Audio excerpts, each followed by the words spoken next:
Hey animal enthusiasts and pet hobbyists, it's Joel here again, and today I'll be showing you how I normally care for a clownfish. Let's get into it.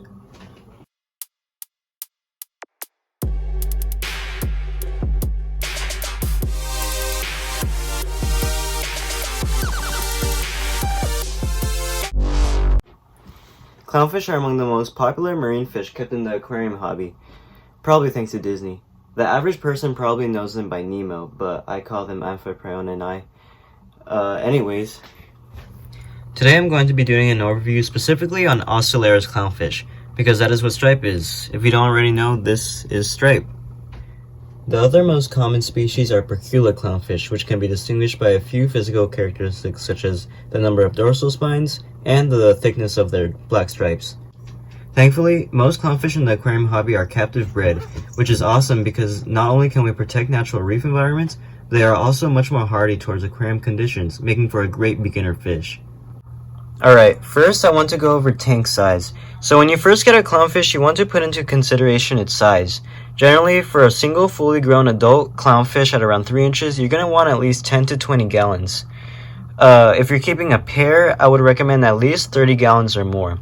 Stripe here is around 1.5 inches. I got it at around 1 inch, and it seems to be doing fine in this 5-gallon aquarium, and it doesn't really stray far from the area that it's in. As you can see, it's been in this little part of the tank for the past hour, and it doesn't really like to move that far around the tank, unlike most other epipelagic fish. And this is sort of like how when they host an anemone, they don't really stray far away from the anemone because they feel that it could be sort of dangerous. But yeah, so this is the tank size. So for tank requirements, clownfish are actually very easy to satisfy. I personally like to keep their environment look as closely related to their natural habitat is. However, you do not need this. I like to use live coral because it provides more activities and makes the tank look more lively. And I feel like it makes the clownfish just a little bit more happier. However, they can do just fine with fake ornaments, and they certainly do not need an anemone. That's awesome because if I were to put an anemone in this tank, it would more than likely move around and sting my other corals to the point of death. I'll go over their symbiotic relationship later in this video. Alright, now I want to go over temperament and compatibility. So clownfish to other fish species are actually very peaceful. They do not get into fights. However, to the same species, they actually set up this sort of hierarchy system of dominance where the largest clownfish will be the most dominant, that will be the female, and the second will be the male. Basically, how it works is this. So clownfish are known as predandrous hermaphrodites, meaning they are born as male, but they carry both the female and male reproductive organs.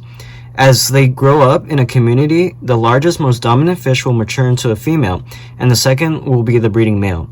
The rest will be sexually immature males that will be picked on more than likely by the largest two, the most dominant pair.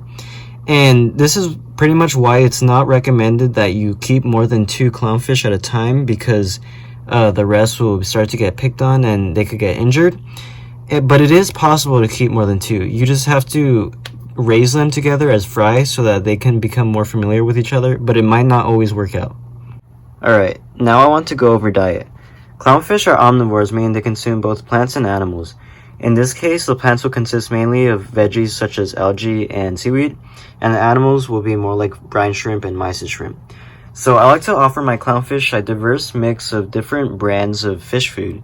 For flakes, I like to use omega-1 marine flakes, and it has a high amount of nutrients, as you can see, and it also comes with garlic, which aids with immune support. For pellets, I like to feed New Life Spectrum Thera Plus A, and this is an omnivore blend which consists of whole Antarctic krill, squid, and marine veggies.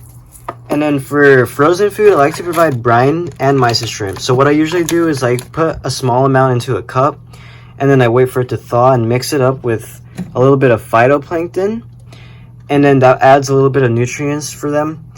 Pellets, I like to provide every other day. Flakes, I like to provide every single day. I feed them this about twice a day.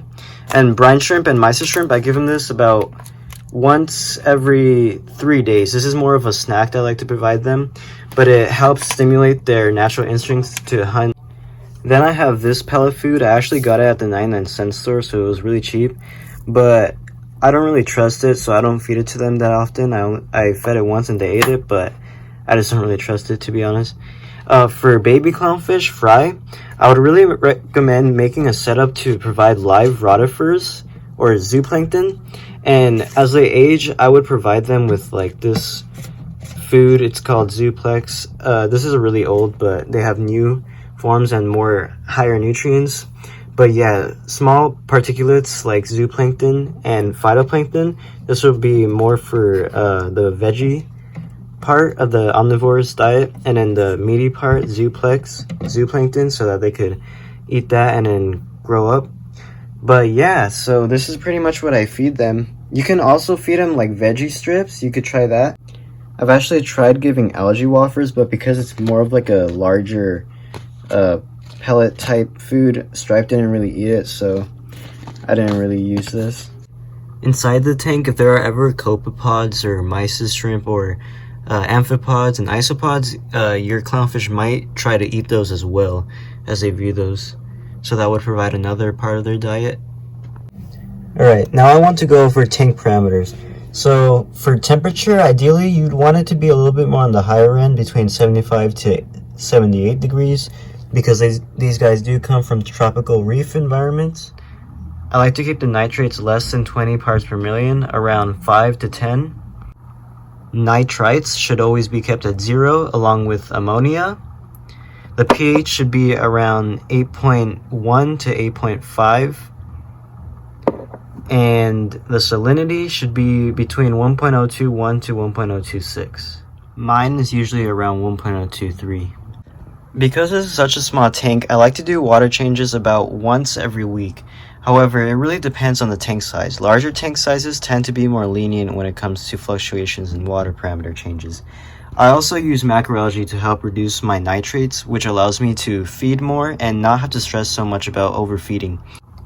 Usually I would test my water about once every 2 weeks after I do a water change, just to make sure everything's in check. But clownfish are actually extremely hardy to water parameters.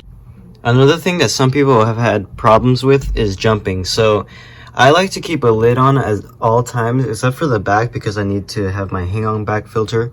But some people have experienced clownfish jumping out of their tank and frying out. And thankfully I have never experienced that, but I would just always recommend having a lid of some sort. It could be a screen or a glass, just to make sure it doesn't jump. This could oftentimes be due to low oxygen levels in the water, so also making sure that it's always circulated and there's always high enough oxygen could help prevent that. So yeah. Here's just some more cool info about clownfish. So they actually form a symbiotic relationship with anemones, and this is a cool diagram that I drew a while back. But basically, they have a mutualistic relationship, where in return of protection from the anemone, the clownfish provides it food, cleans it, and chases pollinating fish away. So on the tentacles of the anemone, they have these very small venomous sting cells called nematocysts. Clownfish have developed a mucus coat which protects them from the anemone sting, unlike other fish, so they can live in this little anemone and be protected from predators.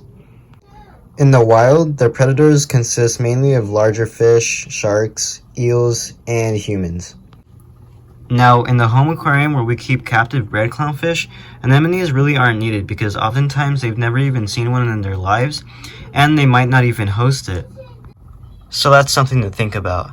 Now, when it comes to coral, some people might think it'll host their Duncan coral, the zoanthids, or the hammers, and sometimes this can happen. However, I've never actually experienced that. It will every now and then rub itself against the xenia or the algae up there, maybe sometimes the Duncan, but it likes to keep itself isolated over here. Sometimes clownfish can be different and they may have different behaviors. It all really depends. One really weird behavior that I've experienced is my clownfish laying on its side at the surface. So I once thought that it was dead, but it was actually just sleeping, I believe, and I nudged it a little bit and it moved. But yeah, so sometimes they could be in odd positions and you might get a little worried, but sometimes it could just be normal behavior. So yeah guys, that's pretty much all you need to know when it comes to caring for a clownfish and other informative facts. If you want to see more videos like this, please leave it down in the comments. If you like this video, please make sure to like and subscribe, and I'll see you in the next video.